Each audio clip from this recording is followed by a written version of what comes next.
Bien, buen día, hermanos. Damos gracias a Dios abundantemente por su cuidado y bendiciones, porque Dios tiene misericordia de nosotros. Ah, Voy a tener una oración más. Padre, grande es tu misericordia. Envía tu espíritu. Amén. Ilumínanos con tu palabra. Habla, Señor, a tu pueblo en el nombre de Jesús. Amén. Amén. El título que tengo para el tema nuestro en esta ocasión es el siguiente. Lo insensato, lo débil, lo necio, lo vil, lo menospreciado, lo que no es.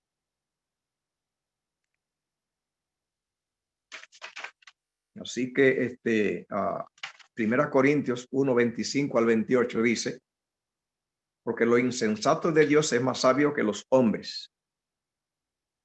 Lo débil de Dios es más fuerte que los hombres. Pues mirad, hermano, vuestra vocación, que no soy muchos sabios según la carne, ni muchos poderosos, ni muchos nobles, sino que lo necio del mundo escogió Dios para avergonzar lo sabio, y lo débil del mundo escogió Dios para avergonzar lo fuerte.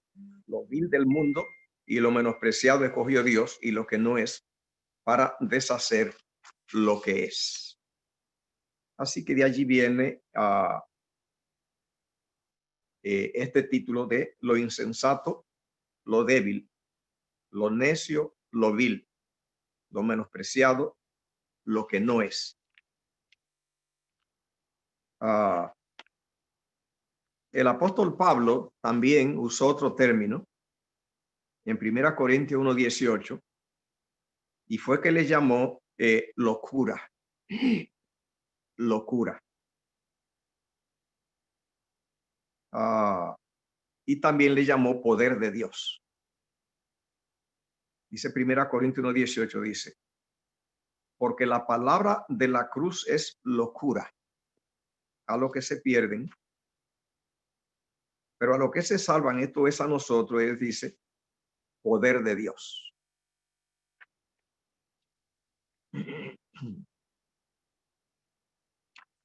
Primera Corintios 4:13, el apóstol Pablo hizo una descripción de él y fue la siguiente. Dice, nos difaman y rogamos. Hemos venido a ser hasta ahora como la escoria del mundo, el desecho de todos.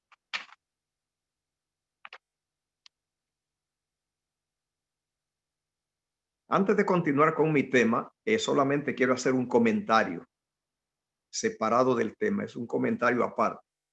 Y después vuelvo a mi tema. Es un comentario separado.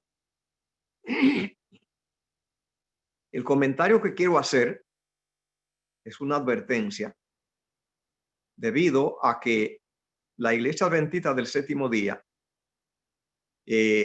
sabe, está consciente que se le ha encomendado una misión grande, y es la de predicar el evangelio al mundo, siendo un pueblo relativamente pequeño, y que tiene que ser con el poder de Dios en grande para poder hacer esa obra.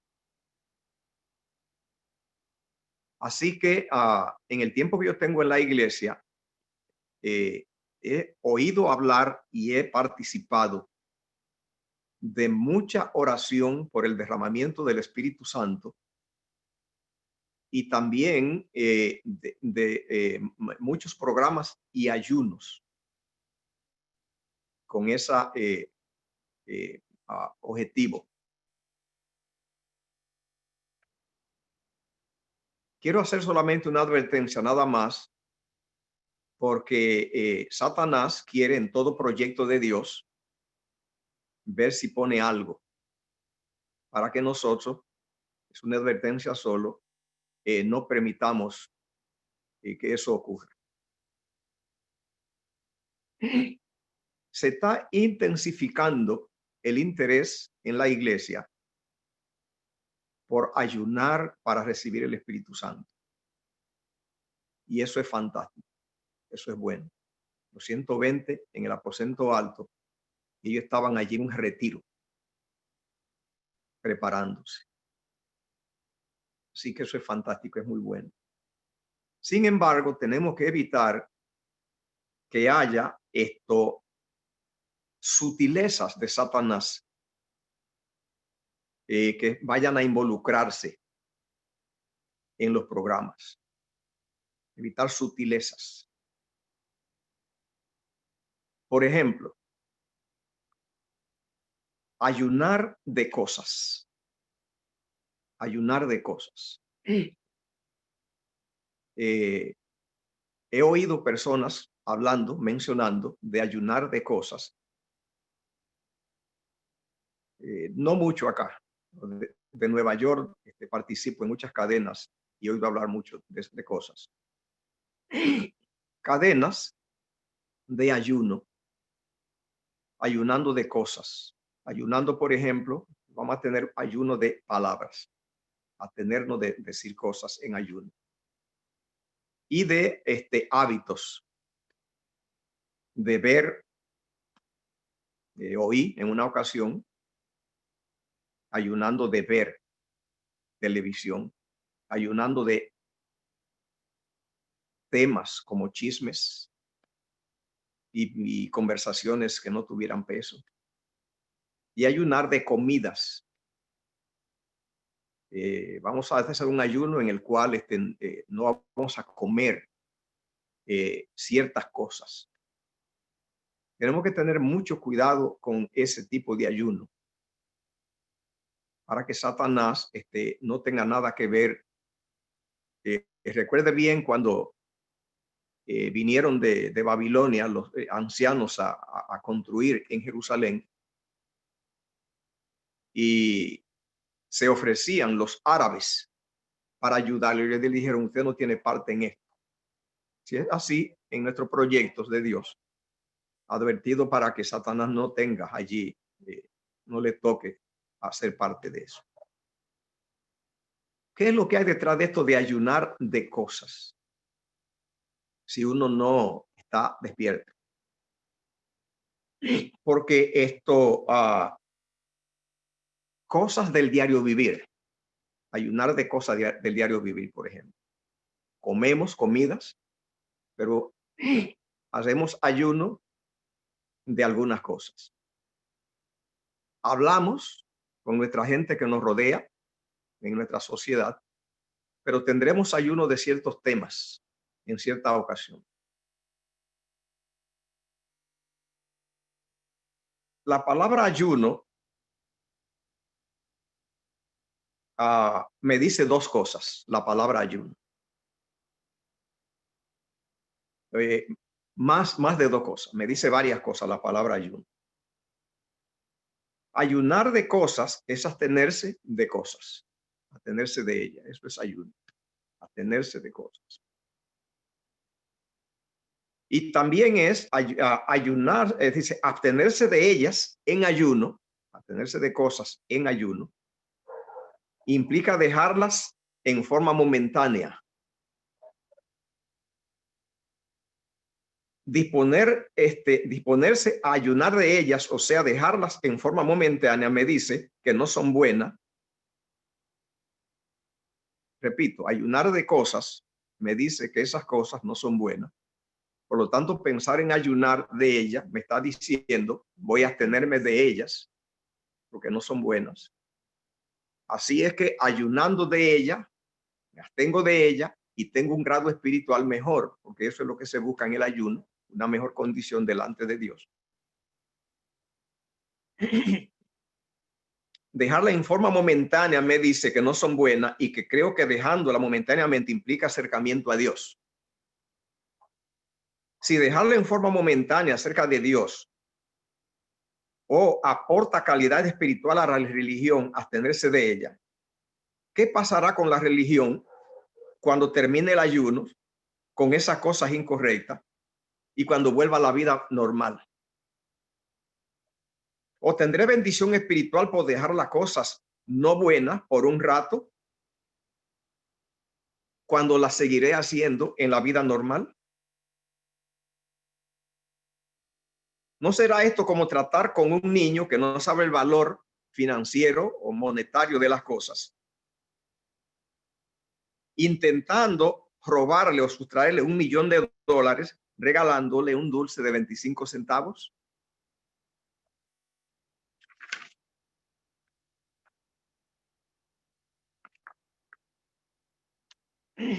Si creemos que hay cosas que no convienen, que de las cuales hay que ayunar,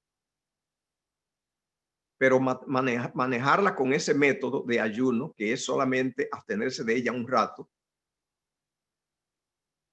cuando creíamos que esas cosas no son buenas en la vida, y pensar que dejándole un rato se hizo algo bueno, olvidando que cuando si vuelve la vida normal, entonces ya seguirán. ¿Qué pretendemos que conseguimos con el ayuno de esas cosas?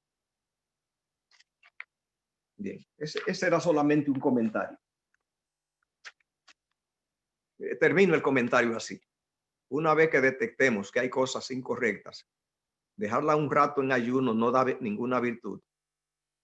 Esas cosas que descubrimos que hay que ayunar de ellas nos avisan que no están correctas. Dejándola un rato y volviéndola a la vida normal, repito, no va a beneficiar. El razonamiento correcto, lúcido es, si detectamos que no son correctas, repito, dejándola un rato y volviéndola a ella no resuelve. No deben estar. Bien, nuestro tema es, como dijimos, lo insensato, lo débil, lo necio, lo vil, lo menospreciado, lo que no es. Leo otra vez 1 Corintios 1, 25 al 28.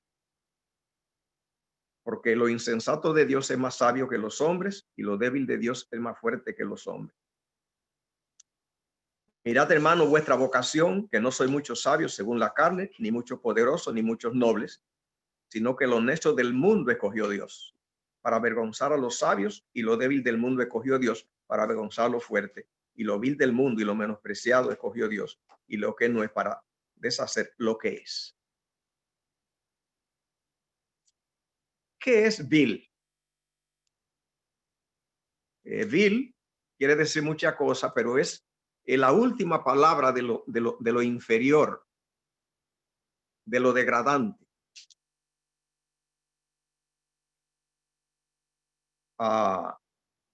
Y como vimos en 1 Corintios 1:18, dice: la palabra de la cruz es locura a lo que se pierde. Pablo dijo: hemos venido a ser la escoria del mundo. Yo lo que quiero proponer en mi tema es, ¿con qué lentes ocurre eso que hemos visto? Así que vamos a pensar en unos lentes para manejar nuestro tema hoy. ¿Con qué lentes? En verdad,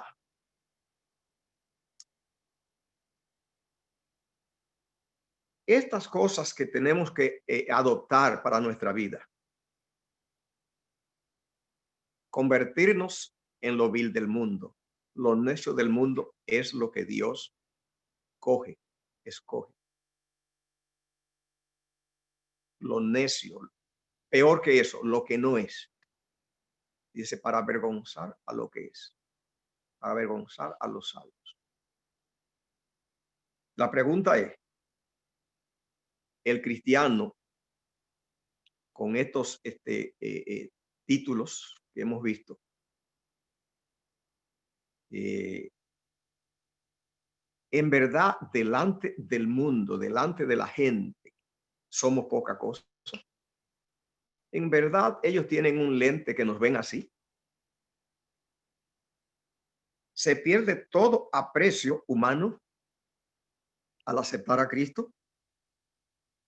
Y si es así, ¿qué es lo que Dios nos da a cambio? Bueno, hasta ahora lo que se ha predicado y se ha dicho es que aquí en la tierra somos todo eso. Aquí en la tierra simplemente tenemos que caer en una condición de lo que somos, ¿sí? Lo que no es, lo vil, lo inútil, los locos. Pero proponemos, ¿pero con qué lentes? En verdad, la gente que abraza la obra de Dios y que abraza el camino divino en la tierra. Es verdad que es eso en la tierra, que así es que queda colocado en la tierra. Dios solo despoja para engrandecer. Pero bueno, la teología universal entiende que simplemente aquí en la tierra se pierde todo y pasamos a hacer todo eso. Y que en el futuro, allá en el cielo, tenemos mucho, porque tenemos allá la vida eterna, que es mucho. Y es verdad que la tenemos. Pero la pregunta en el estudio de hoy es si aquí en la tierra es verdad que solo somos eso, con todos los cristales posibles. La propuesta es acá en la tierra, ¿qué es lo que somos? Por ejemplo, Moisés. Patriarcas y Profeta, página 250-251, dice: en la corte de Faraón, Moisés recibió la más alta educación civil y militar. El monarca había decidido hacer de su nieto adoptivo el sucesor del trono. Y el joven fue educado para esa alta posición. Así que Moisés tenía mucho. Y fue enseñado a Moisés en toda la sabiduría de los egipcios y era poderoso en sus dichos y hechos. Su habilidad como caudillo militar le convirtió en el favorito del ejército egipcio y la generalidad lo consideraban como un personaje notable. Así que eso es lo que pensaba el abuelo, el padre de la hija de Faraón sobre Moisés. Eso es lo que él pensaba. Pero ¿y Moisés qué creía? Los ángeles también instruyeron a Moisés diciéndole que Jehová le había elegido para poner fin a la servidumbre de su pueblo. Así que Faraón creía eso del nieto adoptivo y Moisés lo sabía, que Dios lo había escogido. Pero Moisés no sabía toda la información. Suponiendo Moisés que los hebreos habían de obtener su libertad mediante la fuerza de las armas, esperaba dirigir las huestes hebreas contra los ejércitos egipcios y teniendo en cuenta esto, fue cuidadoso con sus afectos para evitar que por apego a su madre adoptiva o a Faraón no se sintiese libre para hacer la voluntad de Dios. Entonces Faraón creía mucho de Moisés, lo preparó, lo educó, y Moisés pasó todas las notas, todos los disciplinas con las mejores calificaciones. Moisés tuvo grandes éxitos militares, porque hay que graduarse en ese caso de todos los cuerpos militares. Investigué cómo educan a los reyes, cómo educaron, por ejemplo, a Juan Carlos de Borbón, el padre del rey actual. Y todos esos reyes en Inglaterra tienen que graduarse de todos los cuerpos militares para que el ejército no le falte al respeto cuando él sea rey. Así que Moisés fue brillante. Moisés estaba capacitado para destacarse entre los grandes de la tierra, para brillar en las cortes del reino más glorioso y para empuñar el cetro de su poder. Su grandeza intelectual lo distingue entre los grandes de todas las edades y no tiene par como historiador, poeta, filósofo, general y legislador.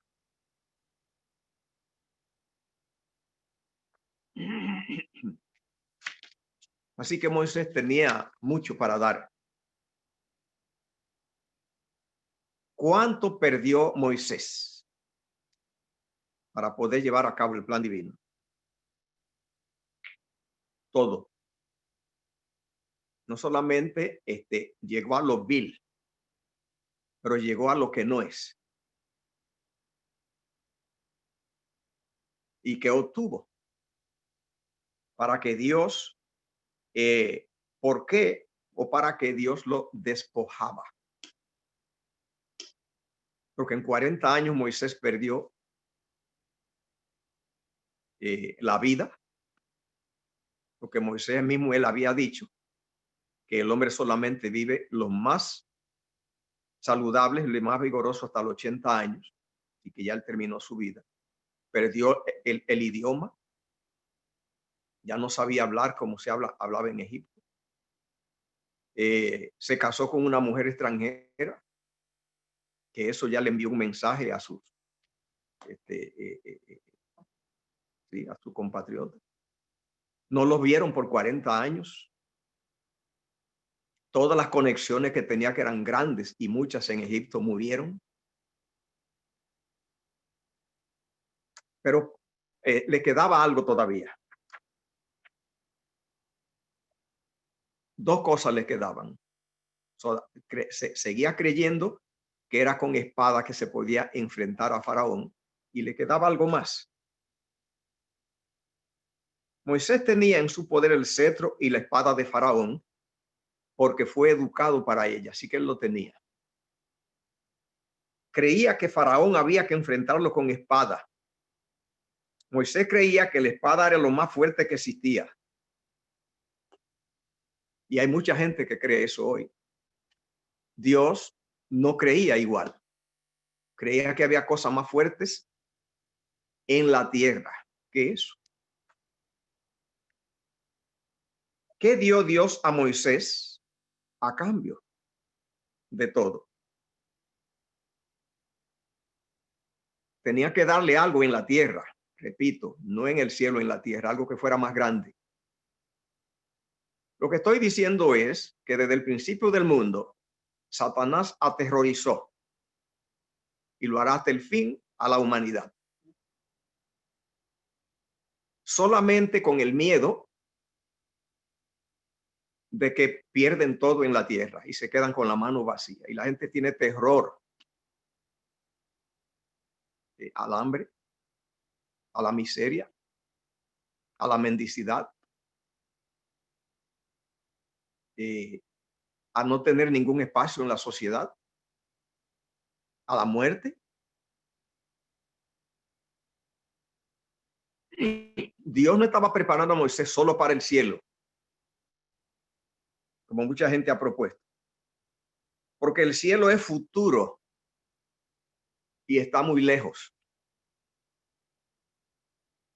Dios tiene planes acá en la tierra.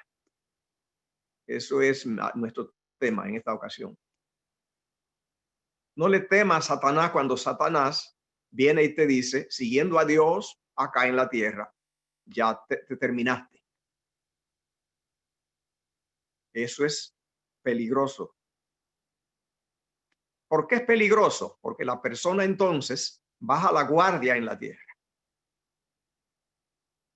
Y Jehová no tiene planes de que se baje la guardia en la tierra cuando Dios te llama. Ese es nuestro tema en esta ocasión.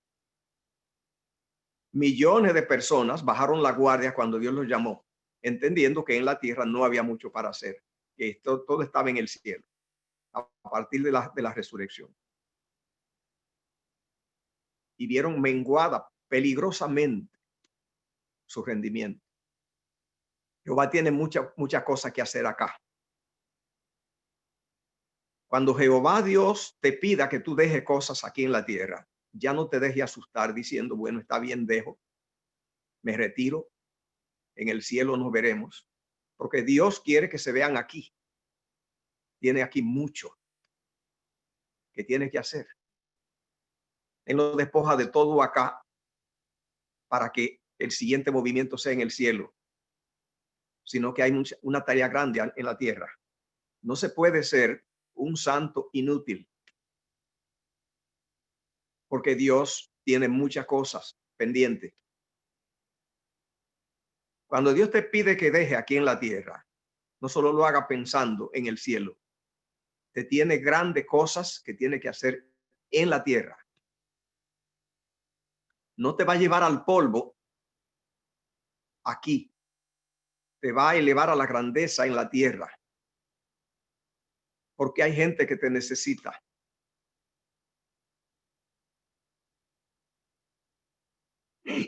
Dios le tenía a Moisés algo que hacer aquí en la tierra que fuera más elevado que empuñar el cetro de Egipto. ¿Hay algo más grande? Sí, Moisés lo recibió. Cuando Dios te ha pedido que abandone los quehaceres de la tierra, que obstaculicen el plan de Dios, será que hay algo mejor y más elevado que Dios tiene para que hagas aquí. Moisés era grande, incluso para Faraón. Si Moisés hubiera ido a entrevistarse con Faraón, con poder de Faraón, Faraón hubiera tenido motivo para tomarlo en serio. Pero ¿cómo se presentó Moisés ante Faraón? Peor que vil y como nada. Génesis 46, 33 y 34. Veamos lo que les quedaba a Moisés, que todavía guardaba, cuando ya había perdido a su pueblo, la edad, la juventud, la destreza de las armas, el idioma, todo lo había perdido. Le quedaba algo. Todavía le quedaba su dignidad. Tenía que perderla. Recuerde bien, vil significa sin dignidad. ¿Cómo la perdió? Génesis 46, 33, 34 dice: cuando Faraón os llamare y dijere cuál es vuestro oficio, eso lo dijo José a sus hermanos, instruyéndolo.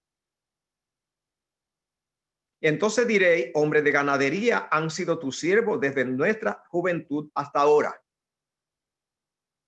Nosotros y nuestros padres, a fin de que moréis en la tierra de Gosén, dice José a sus hermanos.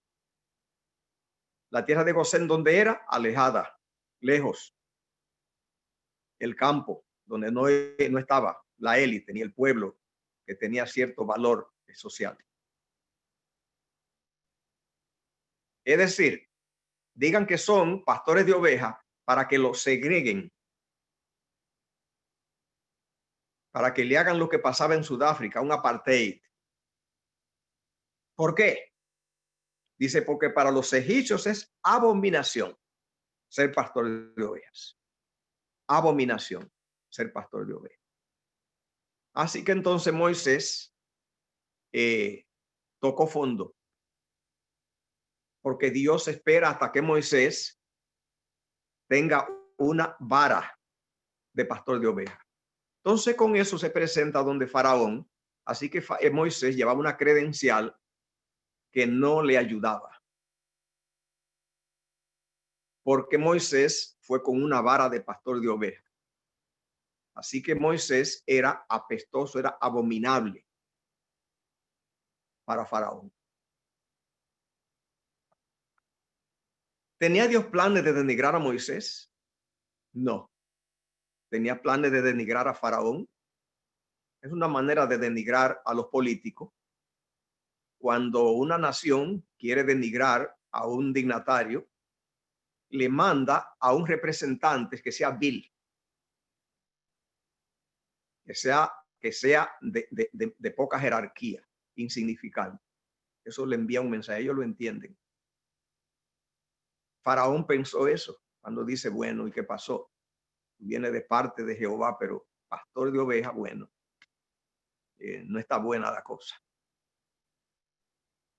¿Tenía planes Dios de humillar a Faraón? No. Dios tenía planes de engrandecer a Moisés ante Faraón y de no matar a Faraón, sino salvarlo. Mire cómo comienza la cosa a dar vuelta. Y ahora los planes que Dios tiene es quitarle a Moisés toda la chatarra de la tierra. Eso es lo vil de la tierra. La escoria de la tierra, que es la gloria humana. Y entonces darle una vara de Jehová suena mejor. Y no es con el fin tampoco de que Faraón reciba un mensaje desagradable diciendo que me enviaron. sino mandándole un agente celestial. Si Moisés hubiera ido con una espada y con toda la ínfula de un faraón, Faraón lo hubiera tenido en cuenta, pero como pastor de ovejas no, porque era abominable. Era la escoria, una falta de respeto. Jehová estaba haciendo eso porque Jehová, de mandarle a alguien, a un faraón con una espada, hubiera mandado a alguien para matarlo. Y los planes que Jehová tenía con faraón no eran matarlo. Ocurre que la visión más elevada de faraón no era militar, era religiosa, y Dios lo sabía. Por lo tanto, Jehová no le mandó a alguien que lo matara, porque número uno, Jehová no tenía planes de matar a faraón ni matar personas en Egipto. Pero no solo eso, pero tenía planes de salvarlo. Por lo tanto, si el hombre va armado, entonces no lleva una credencial buena. Si va armado, era para guerra. Así que va desarmado con una vara de pastor porque llevaba credenciales para salvarlo. Entonces, a los ojos de Faraón en la vanidad se veía como vil. Pero la propuesta de Dios era de salvación para, repito, si lleva una espada, estaba llegando alguien que lo iba a matar y que Dios no tiene planes de eso. Los planes que tiene con Faraón es de salvarlo y que no hay espada. Así que la gloria del mundo de la espada, la gloria del mundo del poder, esa sí es vil, sí es chatarra. Tener misericordia de Faraón y enviarle una propuesta para ofrecerle vida eterna no se conseguía yendo armado. El que va armado pone de una vez en alerta para pelear.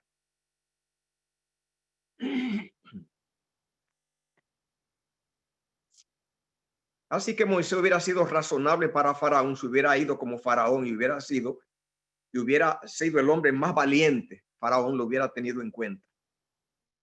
Si hubiera ido con una espada, viéndolo como pastor oveja, lo veía abominable, como una humillación. Pero siendo Faraón, Moisés no hubiera podido ir a hacer exigencias a Faraón. ¿Cómo no? Porque la preferencia del poder de Faraón no era militar, en su corazón él era un religioso. Por lo tanto, Moisés llevó la pieza perfecta, porque cuando Moisés se presentó allí, Faraón no le pidió armas ni hombres entrenados, le pidió señales. Y con espada eso no se hubiera logrado, hubiera despertado de una vez la alerta militar.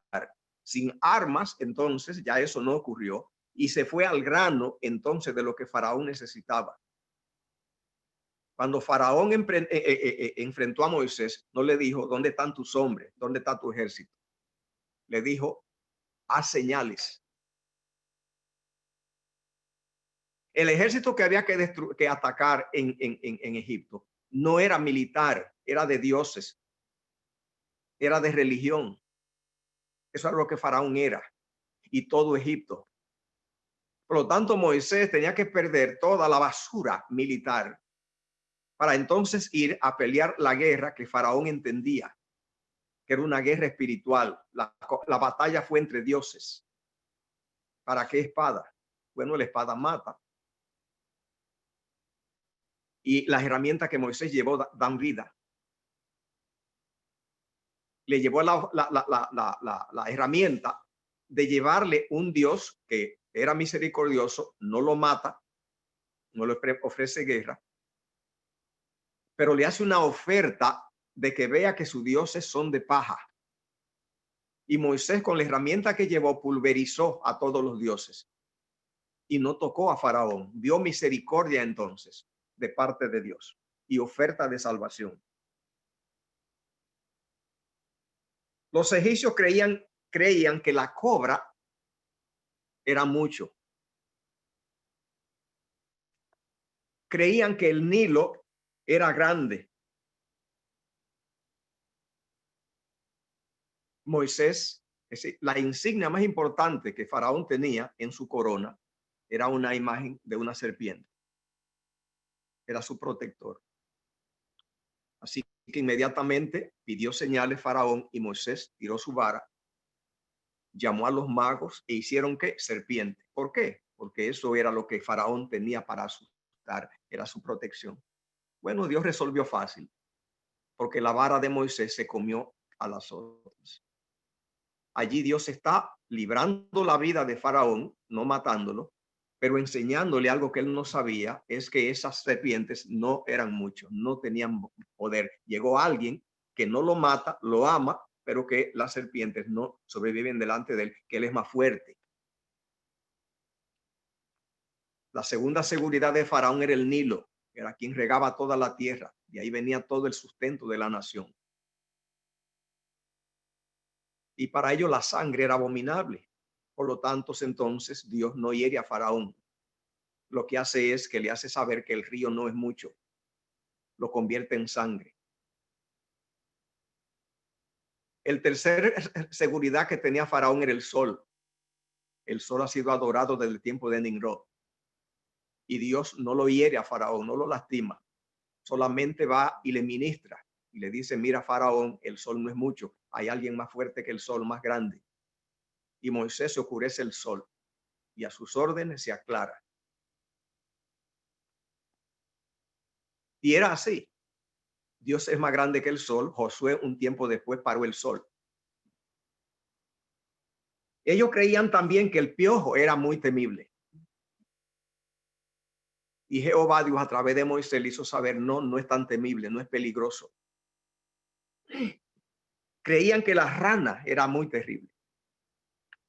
Y a través de Moisés entonces se le hizo saber que no, que había alguien más fuerte. Toda la grandeza de Egipto no estaba basada en las armas, sino en los dioses. Si Moisés hubiera ido a Faraón con las insignias de Faraón, no hubiera sido grande, porque no habría podido no había estado apoyado en algo que fuera más grande que eso. Jehová no procuraba rebajar a Moisés y ponerlo en una posición de humillación, rebajándolo delante de Faraón, ni tampoco humillar a Faraón, mandándole a un embajador pastor de ovejas. Moisés fue puesto por encima de Faraón, fue y desmanteló a Egipto. Cuando Dios te pida que tú entregues tus chatarras, tus basuras, no te aflijas diciendo, bueno, ahora en la tierra ya ahora no tengo mucho que hacer. Te está quitando basura, despojo, para darte herramienta para que haga temblar a personas en la tierra. No te vuelvas inútil aquí. La pérdida de los recursos y de los bienes terrenales es el espantapájaro de Satanás que usa para aterrorizar a mucha gente, y el evangelio es difícil en el mundo porque ya la gente le vendieron la idea que si buscas a Dios entonces en la tierra ahora se terminaron las oportunidades, y por eso es tan difícil llegar a las clases ricas, porque le tienen le tienen terror a llegar a ser mendigo. Ven a los pedigüeños, a los mendigos pidiendo en las calles y ellos palidecen. Se ven descalzos, viviendo en carros viejos, viviendo en cuevas. Le da terror. Satanás le vendió la idea que si pierden todas esas cosas, eso es lo que van a hacer.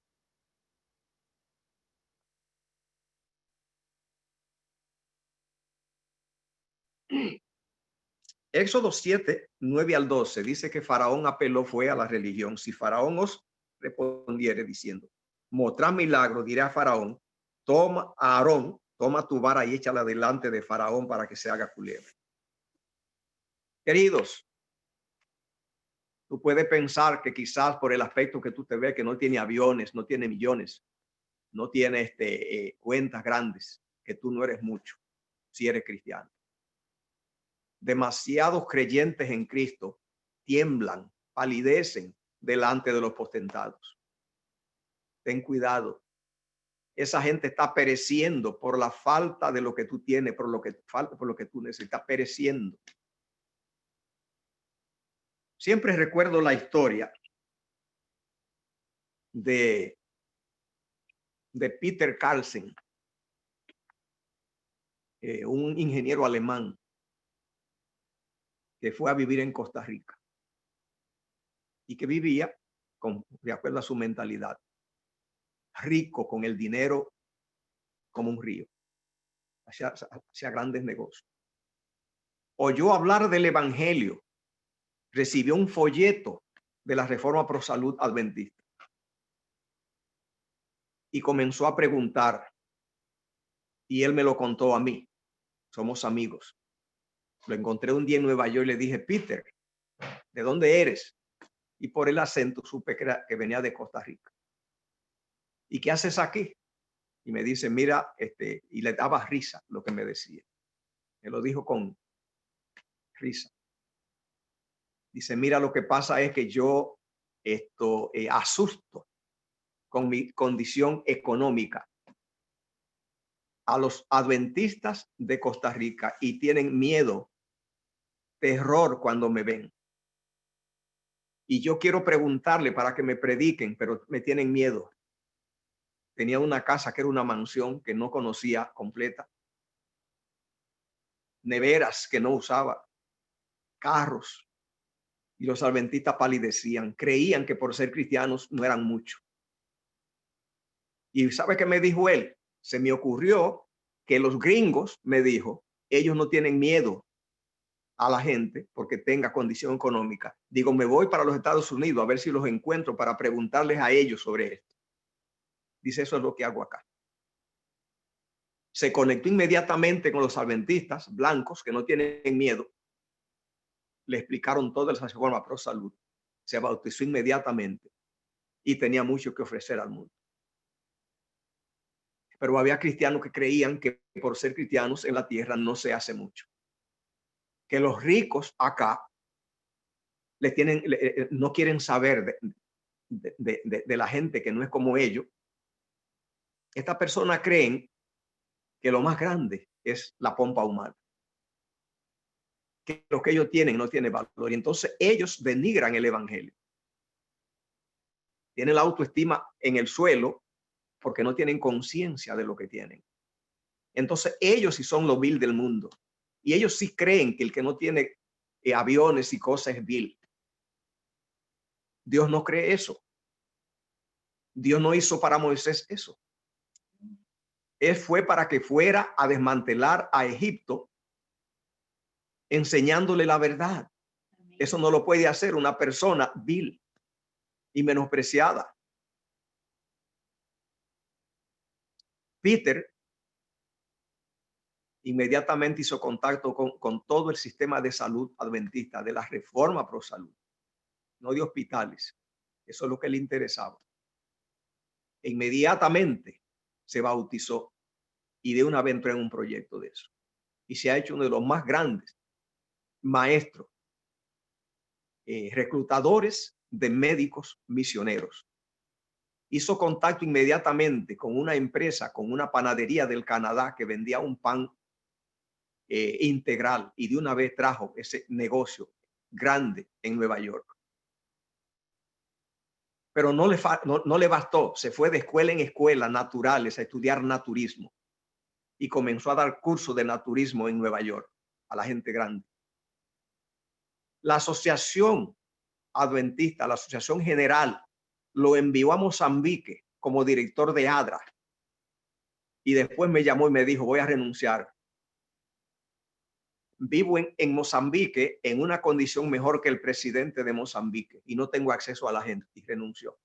Quiero estar con la gente para enseñarle. Y ahora está establecido en Ohio con un centro mundial de naturismo.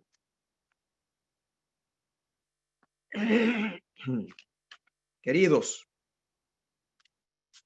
lo mismo pasó con José. José perdió todo porque le llevaron los hermanos de Moisés, de José, una vestimenta sucia de sangre, y Jacob la creyó así que también ya lo dio por muerto y ellos lo vendieron como esclavo. En Egipto, como esclavo, no tenía esperanza. Perdió todo. Dios preparándolo para que él fuera una escoria en la tierra, no, que fuera el primer ministro de Egipto. Y Pablo perdió todo, porque sus hermanos, su nación, hizo juramento para asesinarlo. Perdió su religión. Era de la escuela de Gamaliel, la más prestigiosa. Y todo lo perdió. Y vivía por el mundo. Dice él fue que dijo, como una escoria. Como una escoria. Sí, mis queridos hermanos. ¿Qué estaba haciendo Dios con Pablo? Preparándolo para que fuera a hacer lo mismo que Moisés y que José. Preparándolo para poder introducirlo en la presencia de Nerón. Hechos de los Apóstoles, página 395, dice así. Nerón nunca había escuchado nunca habían escuchado los circunstantes palabras como aquellas, las que predicaba Pablo. Tocaron una cuerda que hizo vibrar el corazón más endurecido. Las palabras de Pablo. La verdad clara y convincente desbarató el error. La luz iluminó en el entendimiento de muchos que después siguieron alegremente sus destellos. Las verdades presentadas aquel día iban a conmover las naciones y perdurar a través de todo los tiempos para influir en el corazón de los hombres, aun cuando los labios que las pronunciaron permanecieran silenciosos en la tumba del mártir. Escuche qué dice de Nerón. Nunca había oído Nerón la verdad como en aquella ocasión. Nunca se había revelado de tal manera la enorme culpabilidad de su conducta. La luz del cielo penetró hasta las reconditeces de su alma contaminada por el pecado. ¿Y qué pasó con Faraón? Con un hombre. ¿Por qué Pablo era un hombre vil? Bueno, porque Pablo no era romano. Número 2, no era de la élite poderosa de Roma y político. 3, Pablo era de una nación colonizada y pequeña. Pero peor, Pablo era un presidiario encadenado. Y eso para Nerón no era mucho. Escuche lo que dice allí. Nerón dice allí. Nunca había oído Nerón la verdad como en aquella ocasión. Nunca se le había revelado de tal manera la enorme culpabilidad de su conducta. La luz del cielo penetró hasta las reconditeces de su alma contaminada por el pecado. ¿Y sabe qué dice? Y tembló aterrorizado al pensar en un tribunal ante el cual él, el gobernante del mundo, habría de comparecer finalmente. ¿Cómo reaccionó Nerón, el hombre más poderoso del mundo? Presa del terror.